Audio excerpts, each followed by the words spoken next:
we've come to the final session. It's been a great day's work, and I must thank ORF and Nalanda for this wonderful conference. Excellent sessions in the morning, but we can now come to a important one, and that relates to security and the defense part. While we've looked at governance, we've looked at AI, we've looked at various aspects, including gender equality. The security is extremely important for all of that to work. And how does we shape up in that area? So when Trump just extracted Maduro from Venezuela, next day, Dmitry Medvedev, who is the former president of Russia and the deputy chairman of the National Security Council, exclaimed, "Long live nuclear weapons." Literally meaning, if Venezuela was a nuclear weapon state, Trump wouldn't have dared to do that. So, as he said, indicating deterrence is extremely important. In that context, Kenneth Waltz in 1983, as early as 1983, he said, "More may be better in the context of nuclear weapons," which literally means great powers, as they get along and get more anxious about their hegemony and power, are likely to be ruthless and may turn rogue. So maybe the US has turned rogue. That's the way I define it. But what happens in this environment, and I think they've, like one of the chairs mentioned that, the ORF has defined this conference quite extremely well with 4 aspects of it, and 2 concern us particularly well, which is the changing alignments in the global system, and the second one is technology disruptions. Both are extremely, contextually important for us. So let me lay out the context for the panelists too. We have 4 excellent, brilliant panelists with us.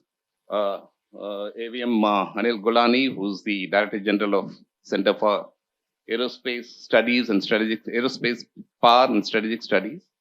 And we have Dr. Ruhi Nyok, who's the Director of IPCS, Institute of Peace and Conflict Studies.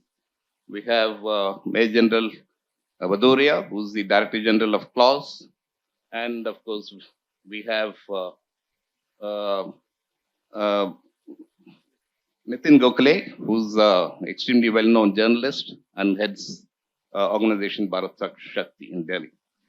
Let me lay out the context. The time that we live in today is what I would call as a power transition moment. It's not a moment, it's going to be play out over the next 20, maybe even 30 years. In the hegemonic theory, or in the power transition theory of Organsky, you have a existing hegemon who is being challenged by a rising power, which is China today. They thought they had overcome and finished Russia. Russia has come up under Putin as well. And therefore, the hegemon is being challenged, and it tends to actually retain that hegemony through various means: economic power, military power, technology control, a whole lot of things, right? Invariably in history, as Graham Allison beautifully brought out in his book, invariably it leads to a conflict. But we live in a nuclear age. They're all nuclear powers. And therefore, many other instruments play out. The Ukraine war is one of the manifestations of that process. We can discuss that later as we go along. But what is now happening is, as the previous discussions all pointed out, much of the American control or the American attempts are to ensure control over resources, technology, and military technologies, particularly retained by them or dominated by them. And one of these processes is the manifestation of what happened in Venezuela as well. So if the existing hegemon, which has orchestrated the global order in 1945, it very intelligently and cleverly created various institutions, including the Bretton Woods institutions, to be able to control the world in a way which, while claiming that colonialism is being finished, all colonies are being liberated, they've got their independence, you've got a neo-colonial process through which you still practice extractive and exploitative mechanisms. And that is why today, after more than half a century, the African countries are rebelling against IMF and World Bank because they said our poverty hasn't ended. We've been actually exploited. The West African states have rebelled and thrown the French out because that's what the French did. It was indirect colonialism and exploiting them as well. And as power like India rises, if you don't have control over critical technologies and if your economic security and technological security are not in your hands, then there is a significant element of vulnerability as well. And that's what is manifesting as the kind of statements, insulting statements that are being put on India from the US in terms of tariffs and other controls, literally telling us that move away from the Russians, buy all weapon systems from us. So these are the factors that play out into this whole process. So this is something we need to actually understand. The existing order of Western dominance, which has grown over the last 300 to 400 years, a time has come to actually end that. And this is a conflict, in multidimensional conflict that's playing out. And this conflict will carry on for some time, and we need to understand the nuances of this entire process. So the first question that we should be looking at is, as the concept note has evolved, is that what are our critical areas that where we need to be strong? How is our defense sector? What's our technology sovereignty? How is it being addressed? What are our modernization processes? Are they in place? And if the defense capability, military capability is not rooted within your country in terms of technology control and industrial capability, then you are vulnerable as well. And therefore, the talk about the indigenization, defense, technology sovereignty, the defense industrial development, and these factors become very, very important to analyze as well.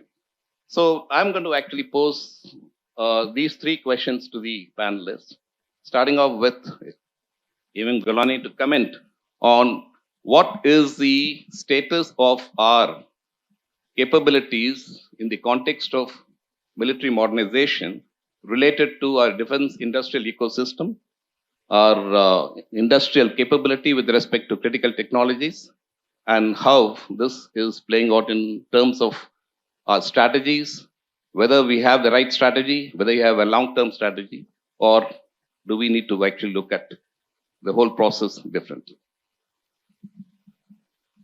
Thank you. Moderator. I must thank ORF and Nalanda for getting us here. I think traditionally, what India has viewed this is as a guns versus butter issue. And I think, in my opinion, it's not a guns versus butter, but a guns and butter issue.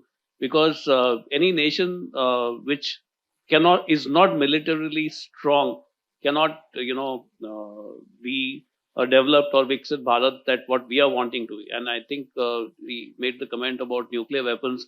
I don't think America is going to try this out, what they've done with Venezuela and North Korea. There is no way that they can do something like this.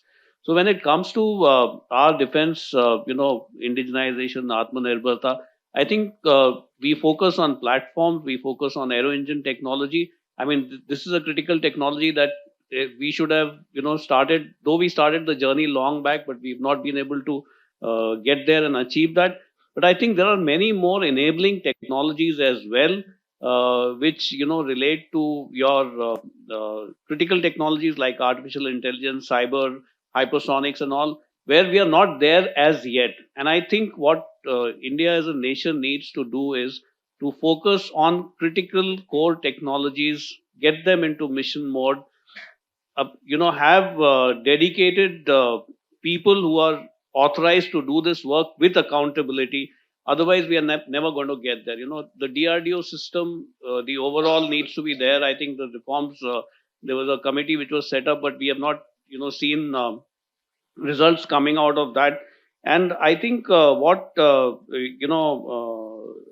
nation needs to understand is that the military cannot be substituted by anything else. And we witnessed that in Operation Sindoor.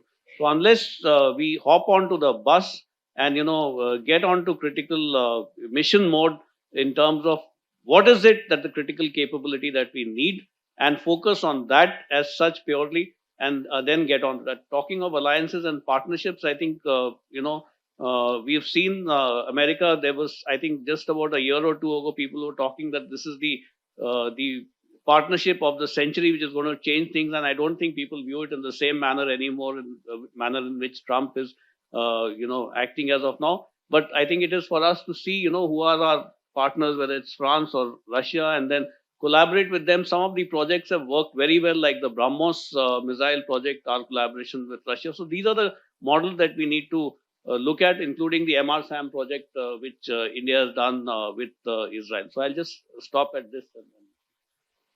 Thank you, Anil.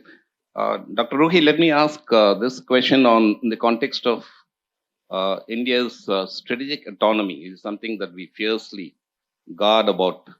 The strategic autonomy in the way we play a role in the international system. But will strategic autonomy be effective if you have a vulnerability in your technology capability? Isn't technology sovereignty extremely critical for strategic autonomy? Thank you, Chair, and thanks to ORF and to Nalanda University for convening this conference. I think a lot of this actually was surfaced in one of the earlier sessions. Aditya, I thought your remarks were absolutely fantastic. And I do want to ask you to pardon me. It appears I'm the only man-spreader on this panel, but I'm unable to balance my iPad. But yes, I mean, I think a lot of, and this is what the concept note captures as well, which is a lot of this discussion is ultimately focused on sovereignty, right, and strategic autonomy. I think if we were to look specifically at the issue of emerging technology, I think what it surfaces is precisely this tension point or decision-making dilemma. And again, I'll keep coming back to you also because you're sitting right in front of me, but I feel like a lot of your remarks preempted, I think, what I expect to come out of this discussion as well on this panel. But I think the trade-off here, and it could be an artificial trade-off because ultimately what we are looking to do is maximize our options, right? Generate greater options so that we are not forced into a situation where you have to choose between one or the other. One isn't necessarily the bad guy, and there shouldn't be any value judgments here. But ultimately then, if you're speaking, for example, of emerging technology, you're speaking of things like AI-driven decision support systems, right? And this can enhance your, battlefield survivability. It can ensure, well, not ensure, but at least it can give you a modicum of a sense of mission success. I think then what you're looking to do is navigate questions of autonomy. You're looking to navigate questions of sovereignty versus critical dependencies. And I think this is something that the conference concept note captures really well as well. So on the one hand, you are faced with a situation where you may want to opt for faster and quicker capability enhancement because, relying, for example, on foreign AI models, relying on dual use technologies that are subject to export controls are really the quickest pathway, right, to get to or rather the shortest pathway to get to capability enhancement. But on the other hand, you have the potential or the possibility of almost a sole reliance on your indigenous alternatives. Now, these indigenous alternatives, in the event that they are still evolving and they're continuously under development, then you have a situation where you might potentially be compromising, opting for longer timelines, of opting for upgrades and updates that might be slower on the uptake, right? And what this also risks doing is creating potentially the risk of, at least in the shorter term, capability gaps. So I think you have in this situation a constant back and forth, and ultimately we might be talking about emerging tech within the broader, spectrum of what qualifies as defense modernization. But I think at the heart of this discussion really are decision-making dilemmas. because we are talking about, to appropriate language surrounding artificial intelligence, we're talking about the human in the loop, and we're talking about human judgment. This is not a situation I am envious of any decision maker in, because, of course, they have very tough decisions to make. But yes, ultimately, it will boil down to a political judgment. I'll leave it there, Chair. Thank you. General Badoria, okay, let me pitch this to you. See, we've understood the importance of critical technologies, and we've talked about self-reliance ever since independence. But how do you actually look at what needs to be done as we move along the 21st century to remove this vulnerability on still major sensors and major components that are still import dependent? And why, firstly, is to raise the question as to why we haven't cracked some of these. Is it because of lesser investments, or is it because of a certain level of focus on the R&D process, or is it the education system, or do we need to actually look at it a little differently in terms of technology diffusion, reverse engineering, research and development, and of course even espionage? Thank you very much, Chair. And firstly, thanks to ORF and Nalanda for inviting me here. Now, before we see what we need to be doing as far as the strategic autonomy is concerned, and whatever question that you posed, we need to look at the kind of threats that we face, like India faces, right? India faces very peculiar threats on our borders. Now, since I am from the Center for Land Warfare Studies, I would focus more on continental threats. Now, that is where two principal adversaries of ours are there. On the northern border, it is China. On the western border, it's Pakistan, right? So we face a two-front war scenario. And also, you would have heard about 2.5 war front. The other half is the non-state actors, right? And the scenario, the environment is that we have two nuclear-powered nations.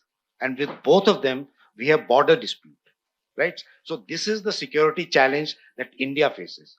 So whatever we do has to be tailored for this.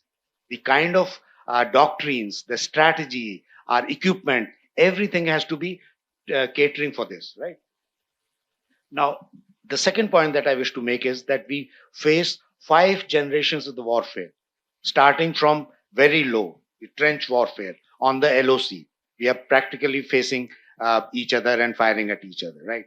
Then go on to the gray zone warfare, not defined. Nobody knows how it is happening, right? But the effect is felt on us. Then the limited war, the full scale war, and the nuclear dimension. So see the spectrum of the warfare, the threats that we face. So whatever we do has to be addressing these kind of threats, right? Then the land remains the currency of victory, right? This is what Indian Army feels. We saw in Iran and Israel war, and where US bombed Iran. Unless they had put boots on ground, nothing would have changed. Iran took massive bombardments, massive punishment, but nothing changed, right? So unless the boots on ground are put, the things will not change. And for that, we have to have infantry, massive number of soldiers. That those cannot be done away with. Then what we face now is the dilemma of a very short war. In case I can call Op Sindoor as a short war, which was 88 hours, right? Versus the kind of wars that we are seeing in West, right? Ukraine and Russia war is carrying on 3.5 years. It was to be just about a 15 days military operation, special military operations. That is what the Russians thought, right? See the amount of time it has taken, and yet there is no end in sight. So therefore, our industry, everything has to cater for this very short war, which may be very, very technologically incentive affair, and a very long war, where you would need the industry to manufacture a lot of ammunitions, a lot of drones, lots of guns, whatever else. So that capacity you have to have, right? So these are the things which are very peculiar to us. Now the other thing is about the self-reliance, right? Why did we not have it, or why are we having it not? Why are we now having it, right? Obviously, it is a factor of capacity, the amount of money that you have, right? Now, what we have realized is that this Atmanirbhar Bharat that we are now rolling out is not just for making the military self-sufficient. It is also adding to our economy. The multiplier factor, which the defense minister quoted some time back, is about 2.5. It is creating jobs, right? There is civil military fusion. So whatever R&D takes place would also be plowed back to the civilian sector, right? So, and let me just give you the figures, the capex figures, which is quite a bit. 75% of that is to be spent on in the Indian industries, right? 25% in the private sector. Right now, HAL, BEL, they have a larger share, but private sector, 25% will be given to them. So see the kind of money that we are spending and what is it going to generate? Employment, so many other things, right? At the same time, it will also take care of our national security imperative, right? That is that the other countries will not be able to put cap on, say, supply of missiles, ammunition, some very critical component, and things like that. Now, what Indian Army is now doing is they are modernizing, and the modernization would be a continuous process, right? So, and also there's a lot of emphasis on indigenous and innovation. Now, just to give you an example, during Op Sindhu, we retrofitted our legacy platform, and here L-70s, which are the guns of anti-aircraft guns of 70s and 80s. So we retrofitted AI and some other smart sensors, and they were used to take care of the drones which were coming to us. And like what Admiral Chauhan said, the drones were not coming just from Pakistan. The Turkey people were flying them, right? There were a lot of stuff coming from China. Intelligence was supplied. So what we are facing is actually a fusion of China, Pakistan, and Turkey, and a whole lot of these countries. So I'll stop here because we need to find solutions within ourselves, right? Technology and sovereignty is not 100%. We can never achieve that kind of a thing, right? So even 60-70% would be quite good enough. But along with the strategic partners, Russia is a very reliable strategic partner. France is another one. US, there's a question mark now, but probably we would continue to get our supplies from the US as well. Thank you very much. Thank you, General. Nitin, let me carry that forward to you. Sure. You and your Bharat Shakti has been covering the Indian industry quite well. So how do you see the Indian industry's capability in the context of what the MOD claims that there's been a record production, $2.6 billion of exports? But I must flag a few things here. Much of all this are license produced exports and into the supply chain of those countries that have already got major contracts with us. The point that I've raised and which is yet to be answered is that how much of technology sovereignty do we really have, even though we've increased our production, even though we are exporting, but major critical items are still import dependent. And therefore, the issue of is the industry investing adequately? Is the research being addressed effectively? And how much is our investment in the government expenditures on R&D? Okay. Thanks for that. And I'm conscious of the fact that I'm the last speaker, virtually the last speaker of the day. I think there is mind fatigue, I'm sure, overload of information throughout the day. So let me put it like this, Marshal Matheshwaran. First of all, we have to determine when we talk about strategic autonomy, technological sovereignty, what are India's, he spoke about India's security challenges. I think I'm going to put it the other way. What are India's priorities as far as national security is concerned? And I'll just flag 4 of them. One is build strong conventional military deterrence through enhanced domestic capabilities. I think enhanced domestic capabilities is the key. Strong deterrence we have been trying, and we have had the conventional deterrence I'm talking about. Then comes ensure credible nuclear deterrence or whatever, credible minimum nuclear deterrence, whatever that language is. Third is build partnership without getting into alliances, military alliances. That should be also another national security priority. Fourth, focus on cyber, space, quantum, hypersonics, the critical and emerging technologies.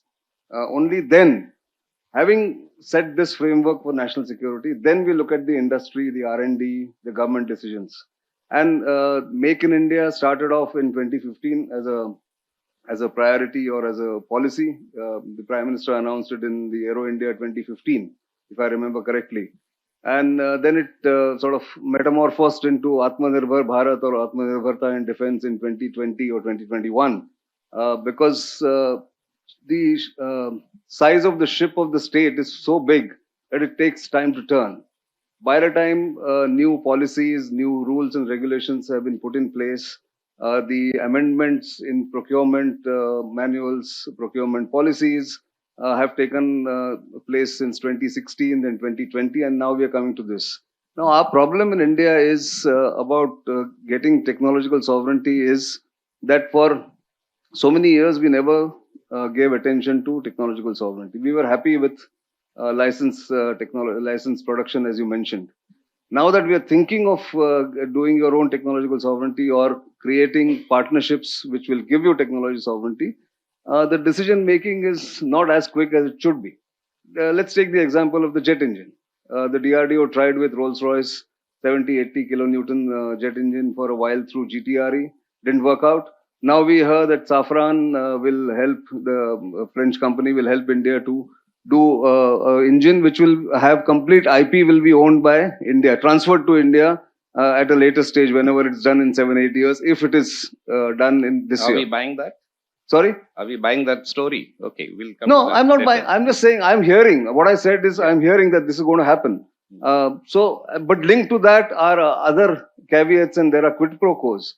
France may want you to buy 114 Rafales then. Yes. So that is what. So you haven't built leverages enough where you can actually demand and get technology sovereignty. So therefore, you have to compromise. You have to have different partnerships. So does that actually reflect on fundamental weakness versus long-term strategic focus? It is. There is lack of continuity and consistency in the long-term strategy. It does. In fact, what Anil said in the beginning, that we need to have hard power.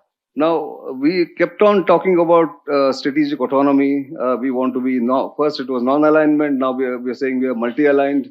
We are putting national interest above values. But we haven't backed it with hard power. And hard power will come only when you have technological sovereignty. Precisely. Right? But there is this, and this young generation here should not get too disappointed or too pessimistic.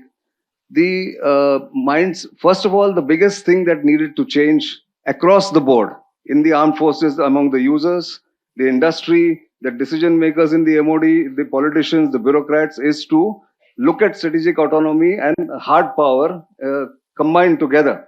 And rules and regulations should then match that kind of desire. I don't think the users also demanded ever that we should have put R&D here. I mean, that's a different debate. We can not get into this.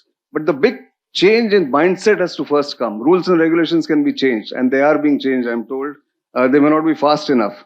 The responsibility lies with everyone. Where we are today in a weak position, no leverages, no hard power to really ensure leverage, is the responsibility of policymakers, politicians, users, MOD bureaucrats, and the industry, which doesn't put enough, the private industry doesn't put enough money in R&D. All that is starting now, and now the start point, it's going to be, it's going to take another 10 years at least to come somewhere where we can say, okay, we are getting there. Like I said, 60% technology sovereignty. So I'm saying that we are paying for the sins of the past across the board. Not just, no point blaming just the bureaucrats. The uniform bureaucrats themselves are also equally responsible, I would assert. And that should not be sort of, brushed under the carpet, right? Yeah. Golu, let me ask a major issue with respect to the responsibility of the military. So while very largely in the Indian context, the militaries have always been focused, rightly so, on the combat capability and job is to win the war should the war be thrust on us, right? But so you ask for the best cutting edge weapons, the government will give you when there is a war now looming on us. But I think in the larger context, the military needs to be fully aware of the geopolitical dimensions, geopolitical alignments, and this aspect of strategic autonomy. And therefore, you don't you think that while we interact with partnerships with countries like France, US, and Quad, or a trilateral and minilateral, etc., what is the understanding or the capability of the military to be able to strategize technology angle for long-term strategic stability and long-term strategic strength? And I'll give an example of the Navy. Admiral Chauhan is here. So the naval design they've got in their hands. An example of a lab like VC, right from the beginning, a DRDO lab has been controlled by them. But I think the Army and the Air Force have been a little late started. I think this, there are two sides of this problem. So I agree with you and I disagree with you. Now, when you look at HAL, when HAL started initially, the control was with the Air Force. But what has happened over the years is that in the military, and I'm talking specifically of the Air Force, as also of the Army to a large extent, the outlook has been that I need this weapon, you give it to us. My requirement is to fight the war for the country, and I will do it to the best of my ability, which the armed forces have done ever since independence. But geopolitics largely kept out of the domain of military. R&D and involvement with the whether it's the PSUs or the private sector or investment in R&D by the military has been kept out. But things are beginning to change, like Nitin also mentioned. The Air Force has now started a Directorate of Aerospace Design, where these issues are being looked at in terms of collaborating with the industry. When you look at geopolitics and strategic autonomy, I think a lot has been done, from 2004-5 onwards, when the Air Force started taking part in international exercises and understanding, how the other air forces and the collaborations and multilateral engagements work. I think we have come a long way, but I agree that more needs to be done to invest in R&D by the services. More needs to be done to have a whole of government approach, and in my opinion, the integration between the MOD and the MEA also is, in my opinion, suboptimal, which needs to increase much more, and the military needs to play a larger role in this apex level, higher level decision making. Ruhi, one question, since you dealt with nuclear dimensions as well. The atomic energy and ISRO have been pretty good in strategizing and implementing the achievement, whether you call it a self-reliance or tracking their complete capability. One is atomic energy. It faced tremendous amount of denial regimes across the world, and therefore they did everything on their own. ISRO worked a little differently.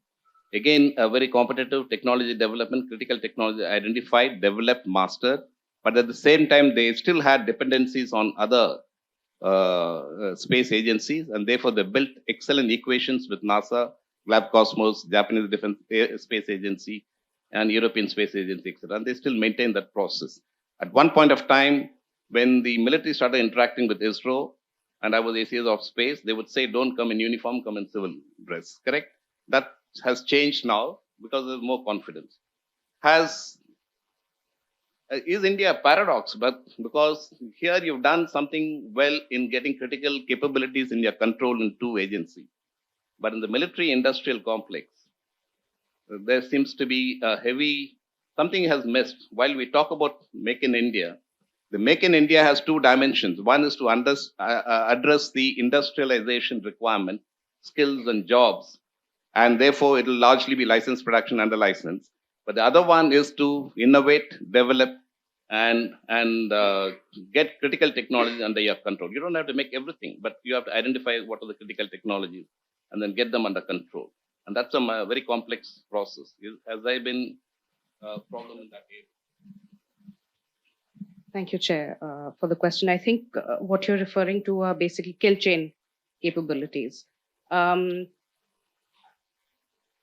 terms of the nuclear domain, you referred to the paradox of India's exceptionalism. But I think what is useful as an illustration is here is really going back to the points that you made, AVM Gulani, which is that it is not sufficient, and actually Mr. Gokhale made them as well, is that it is not sufficient to, I think, merely present, this sort of tech wish list, even when we are speaking of nuclear as a dual use tech, unless it is aligned with our broader political objectives. So without commenting on, the ills or the benefits of multi-alignment as a foreign policy strategy, if indeed this is our chosen pathway, then we need to be making military decisions, military choices that align with those national security priorities and those geopolitical ambitions. And I think then the question, perhaps, which I don't know if I'm sufficiently equipped to answer right now, but I would really leave it as a question, is whether our nuclear choices are still aligned with our foreign policy objectives. Me, give a little bit of few inputs, particularly in the context of what Admiral Chauhan said. He's right. Nobody will give you technology, but you need to understand what that statement means. So when you now buy an equipment from outside and you want to manufacture that here, you will get technology, but that's production technology. What is India looking for? India is looking for, we are asking for design technology or design knowledge, right? Design knowledge, that's somebody else's family jewels. That is market. That's economy, right? Nobody's going to give it to you unless you pay the price, which will be an exorbitant price, and you will not be able to afford that as well. A lower level of technology, which is phasing out, he may be able to give it to you at some point of time. So the country has to have, this is what I said, a long-term strategy, a clear understanding of technology development process, and therefore you need to have a continuity in technology, access, acquiring, development, and that process has to be done. And this, a country develops its capability through first addressing its education, technology, research, and development. India spends 0.69% of its GDP, only 0.69% of GDP on research and development, government expenditure on research and development. China spends 2.4 to 3% of its GDP. Indian GDP today is $4.3 trillion. China's is $20 trillion. The US spends 3% consistently ever since the end of Second World War on R&D. Correct? And their GDP is $26 trillion. And this is what will make a difference. Second, much of India's investment, 80% of India's investment in R&D is done by the government. 87% of investment in R&D by China is by private industry. Same in the case of US as well. And therefore, it again reflects something on your private industry as well. Continuity is extremely important. So when you license produce, where the production technology comes to you, you start understanding the design process if you're smart enough. And this is a process known as technology diffusion. So it'll take a few years for you to absorb the technology, try and understand how he has designed, understand those principles. That process becomes reverse engineering. Then your R&D plugs in. Then your espionage plugs in. If the US keeps accusing China has stolen their technology, tough luck. They're smart. They've done that, right? So every country is done. You think US hasn't stolen technologies from anyone else? Of course. Please read about Operation Paperclip at the end of the Second World War, right? Where did Werner von Braun come from? He should have been a Nazi criminal in the Nuremberg trials, but he was taken by them, right? So the history is quite different. Good understanding of technology history is extremely important. And control over technology, war fighting is different, as Admiral Chauhan pointed out. It is man behind the machine. It is your war strategy. It's your training. A lot of things come into play. Leadership. Napoleon won majority of his battles with inferior numbers against massive armies. Correct? That's leadership. That's why he's called a genius. Right? So that is a different part that the military will take care of. But the equipment has to be available. Technology control will also matter to your economic development. It will matter to your education. It will matter to your skill development. And therefore, instead of going from election to election and Make in India cannot work like that, you need to have a 30-year roadmap. I've been DSIT's Ops PP&D, and therefore the joint procurement process started as early as 2011, 2012. And of course, it takes time for everybody to get away from their turf wars and then come together and then address the issue. But technology perspective roadmap, the first issue was done under my signature in 2013. But what are we doing with it? Are we having a long-term strategy? The 30-year submarine building program was first proposed by the Navy in 2005. We are still talking about it, right? So there is a problem. The long-term perspective plan, which is a 15-year perspective plan for defense modernization, the finance ministry always used to say, you make a plan. That's your capability requirement. We won't stop you. You give your capability requirement. Later on, we will tell you whether we have the resources to fund it. So that 15-year plan will become 30-year plan, will become 45-year plan, right? And this is about overall national strategic process. And this is a difference between India and China. In 1978, in 1985, Indian and Chinese aerospace capabilities were pretty much at the same level. They were slightly ahead. Today, 2 6th-generation fighter prototypes are flying. And it's not about design. It's about control over material science. It's about control over ability to optimize the thermodynamic cycle. That's our challenge in the Kaveri engine. For 40 years, we've still not cracked it. But their engines are now flying, correct?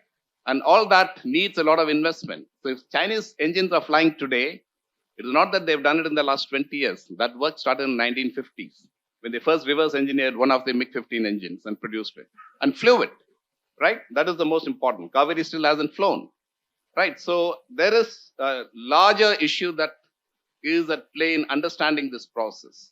So you can conferences like this, if you don't actually try, yes, you have to work with other countries, but if you want to be a great power, you have to stand on your own legs and therefore define what are those critical technologies that has to be in your control. We've defined in the case of atomic energy and in the case of space. But in the case of military capabilities, you need to define that very clearly and work towards that very, very effectively. So thank you very much, and give a big hand to the panelists for this wonderful thing. Well,